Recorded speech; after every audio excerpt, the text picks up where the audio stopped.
Hello friends, ओम श्री गणेशाय नमः। जय श्री कृष्ण। आप सभी का स्वागत है आपके अपने यूट्यूब चैनल पर। फ्रेंड्स, आज हम आपको इस वीडियो में बताने जा रहे हैं आषाढ़ मास की कृष्ण पक्ष की योगिनी एकादशी व्रत की पौराणिक व्रत कथा, पूजा विधि, शुभ मुहूर्त, महत्व, नियम और योगिनी एकादशी के दिन किए जाने वाले उपायों के बारे में। फ्रेंड्स, वीडियो शुरू करने से पहले आपसे रिक्वेस्ट है, अगर आप हमारे चैनल पर नए हैं और आपने अभी तक चैनल को सब्सक्राइब नहीं किया है तो प्लीज सब्सक्राइब कीजिएगा चैनल को, साथ ही प्रेस कीजिएगा बेल आइकन को, जिससे नए वीडियो से रिलेटेड नोटिफिकेशन आपको तुरंत प्राप्त हो सके। और वीडियो पसंद आने पर वीडियो को लाइक और शेयर जरूर कीजिएगा ताकि सभी भक्तों को इस वीडियो का लाभ प्राप्त हो सके। और कमेंट बॉक्स में जय श्री कृष्णा जरूर लिखिएगा। आषाढ़ मास के कृष्ण पक्ष की एकादशी को योगिनी एकादशी कहा जाता है। एकादशी तिथि भगवान विष्णु जी को समर्पित होती है। मान्यता है कि इस दिन भगवान विष्णु जी की विधि विधान से पूजा करने से भगवान विष्णु जी का आशीर्वाद प्राप्त होता है। मान्यता है कि एकादशी व्रत के प्रभाव से व्रती सभी सुख सुविधाओं को भोग कर अंत में मोक्ष को जाता है। इस व्रत की महिमा से व्रती को सभी प्रकार के पापों से मुक्ति मिलती है। योगिनी एकादशी को लेकर भगवान श्री कृष्ण ने कहा था कि इस व्रत को करने से 88,000 ब्राह्मणों को भोजन कराने के बराबर फल मिलता है। यह इस लोक में भोग और परलोक में मुक्ति देने वाला व्रत है। यह तीनों लोकों में प्रसिद्ध है। योगिनी एकादशी का व्रत करने से अंत में स्वर्ग की प्राप्ति होती है। इस दिन भगवान विष्णु जी की पूजा करने का विधान है। आषाढ़ मास के कृष्ण पक्ष को पड़ने वाली इस एकादशी के दिन पीपल की पूजा को अधिक महत्व दिया जाता है। इस एकादशी का व्रत करने से समस्त पाप नष्ट हो जाते हैं और पीपल के वृक्ष को काटने जैसे पाप तक से मुक्ति मिल जाती है। इस व्रत के प्रभाव से किसी के दिए हुए श्राप का निवारण होता है। यह एकादशी देह की समस्त आदि व्याधियों को नष्ट कर सुंदर रूप, गुण और यश देने वाली होती है। योगिनी एकादशी का व्रत करने से जीवन में समृद्धि और आनंद की प्राप्ति होती है। यह व्रत तीनों लोकों में प्रसिद्ध है। फ्रेंड्स, अब आइए जानते हैं साल 2024 की आषाढ़ मास की योगिनी एकादशी के शुभ मुहूर्त के बारे में। हिंदू पंचांग के अनुसार साल 2024 की आषाढ़ मास की योगिनी एकादशी का व्रत 2 जुलाई 2024 मंगलवार के दिन है। आषाढ़ कृष्ण एकादशी तिथि प्रारंभ होगी 1 जुलाई 2024 को सुबह 10:26 पर और आषाढ़ कृष्ण एकादशी तिथि का समापन होगा 2 जुलाई 2024 को सुबह 8:42 पर। व्रत पारण का समय रहेगा 3 जुलाई 2024 को सुबह 5:34 से सुबह 7:10 तक और हरिवासर समाप्ति का समय रहेगा 3 जुलाई 2024 को सुबह 7:10 पर।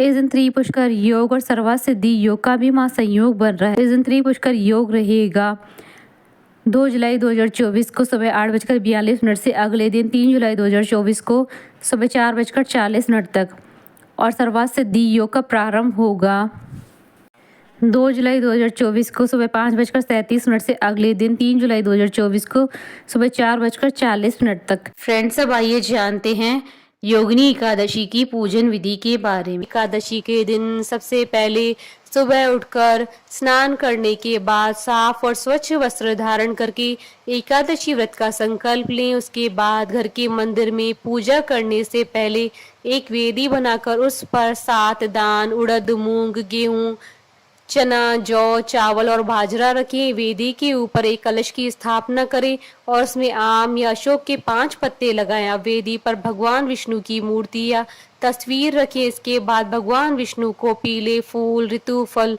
और तुलसी दल अर्पित करें। उसके बाद योगिनी एकादशी की व्रत कथा सुने और फिर धूप दीप से भगवान विष्णु जी की आरती उतारें। शाम के समय भगवान विष्णु जी की आरती उतारने के बाद फलहार ग्रहण करें। रात्रि में सोए नहीं बल्कि भजन कीर्तन करते हुए जागरण करें। अगले दिन सुबह किसी ब्राह्मण को भोजन कराएं और यथाशक्ति दान दक्षिणा देकर विदा करें। इसके बाद खुद भी भोजन कर व्रत का पारण करें। फ्रेंड्स, अब आइए जानते हैं योगिनी एकादशी के दिन किए जाने वाले उपायों के बारे में। योगिनी एकादशी को ब्राह्मणों व गरीब जरूरतमंद लोगों को पीली खीर, हलवा आदि का भोजन कराएं, उन्हें पीले अनाज का दान करें, साथ ही दक्षिणा दें। ऐसा करने से भगवान विष्णु जी की आप पर असीम कृपा होगी और आपको हर क्षेत्र में कामयाबी मिलेगी। इस दिन विष्णु जी के पूजन के बाद तुलसी जी को गंगा जल चढ़ाएं। इस दौरान ओम नमो भगवते वासुदेवाय नमः मंत्र का जाप करें। यह जप आप 11, 21 या 51 बार कर सकते हैं। जल अर्पण करने के बाद आप तुलसी जी की 7 या 11 परिक्रमा करें। इस दौरान मन में अपनी इच्छा प्रकट करें। एकादशी के दिन सुबह पीपल के वृक्ष पर मीठा जल चढ़ाएं। इसे बनाने के लिए एक लोटे में थोड़ी सी चीनी डाल दें। वहीं शाम के समय पेड़ के नीचे दीपक जलाएं। ऐसा करने से आपको कर्जों से मुक्ति मिलेगी, साथ ही आपकी शत्रुओं से रक्षा होगी। शास्त्रों के अनुसार यह व्रत तीनों लोकों के सुखों को भोगने वाला। इस दिन निष्ठा के साथ व्रत रखने, अन्न न खाने और गरीबों को दान करने से विष्णु जी प्रसन्न होते हैं। इससे आपको जन्म मरण के बंधन से मुक्ति मिलकर मोक्ष की प्राप्ति होती है। योगिनी एकादशी को भगवान विष्णु और माँ लक्ष्मी को खीर का भोग लगाना चाहिए। इससे भगवान प्रसन्न होते हैं और खीर चढ़ाते समय 2 तुलसी दल अवश्य डालें, क्योंकि बिना तुलसी दल के भोग अधूरा होता है। ऐसा करने से आपके जीवन में खुशियों की मिठास भर जाएगी। फ्रेंड्स, अब आइए प्रारंभ करें योगिनी एकादशी की पौराणिक व्रत कथा। धर्मराज युधिष्ठिर कहने लगे कि हे भगवान, अब आप मुझे कृपा करके आषाढ़ कृष्ण एकादशी की कथा सुनाइए। इसका क्या नाम है, महात्म्य क्या है, यह भी बताइए। श्री कृष्ण कहने लगे कि हे राजन, आषाढ़ कृष्ण एकादशी का नाम योगिनी है। इसके व्रत से समस्त पाप नष्ट हो जाते हैं। यह इस लोक में भोग और परलोक में मुक्ति देने वाली है। यह तीनों लोकों में प्रसिद्ध है। मैं तुमसे पुराणों में वर्णन की हुई कथा कहता हूँ, ध्यान पूर्वक सुनो। स्वर्ग धाम की अलकापुरी नामक नगरी में कुबेर नाम का एक राजा राज करता था। वह शिव भक्त था और प्रतिदिन शिव जी की पूजा किया करता था। हेम माली नाम का एक माली पूजन के लिए उसके यहाँ फूल लाया करता था। हेम माली की विशालाक्षी नाम की सुंदर स्त्री थी। एक दिन वह मानसरोवर से पुष्प तो ले आया, लेकिन कामासक्त होने के कारण वह स्त्री से हास्य विनोद तथा रमण करने लगा। इधर राजा उसकी दोपहर तक राह देखता रहा। अंत में राजा कुबेर ने सेवक को आज्ञा दी कि तुम लोग जाकर माली के न आने का कारण पता करो, क्योंकि वह अभी तक पुष्प लेकर नहीं आया। सेवकों ने कहा कि महाराज, वह पापी अति कामी है, अपनी स्त्री के साथ हास्य विनोद और रमण कर रहा है। यह सुनकर कुबेर ने क्रोधित होकर उसे बुलाया। हेम माली राजा के भय से कामता हुआ उपस्थित हुआ। राजा कुबेर ने क्रोध में आकर कहा, अरे पापी, नीच, कामी, तूने मेरे परम पूजनीय ईश्वरों की ईश्वर श्री शिवजी महाराज का अनादर किया है। इसलिए मैं तुझे श्राप देता हूँ कि तू स्त्री का वियोग सहेगा और मृत्यु लोक में जाकर कोढ़ी होगा।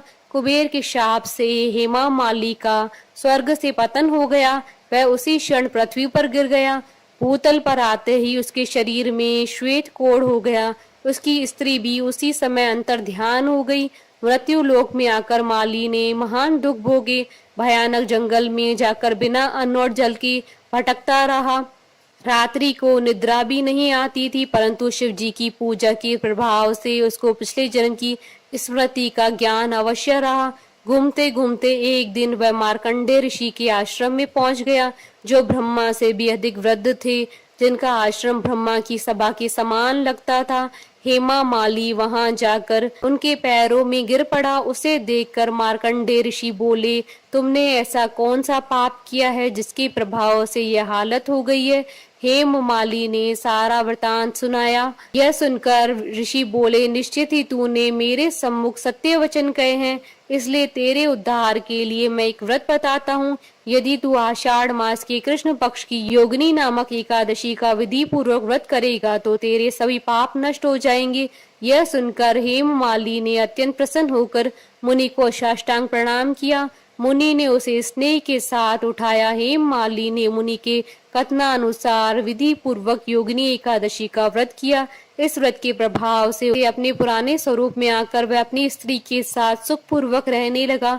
भगवान कृष्ण ने कहा, हे राजन, ये योगिनी एकादशी का व्रत 88,000 ब्राह्मणों को भोजन कराने के बराबर फल देता है। इसके व्रत से समस्त पाप नष्ट हो जाते हैं और अंत में स्वर्ग प्राप्त होता है। बोलिए भगवान विष्णु जी की जय, सनातन धर्म की जय।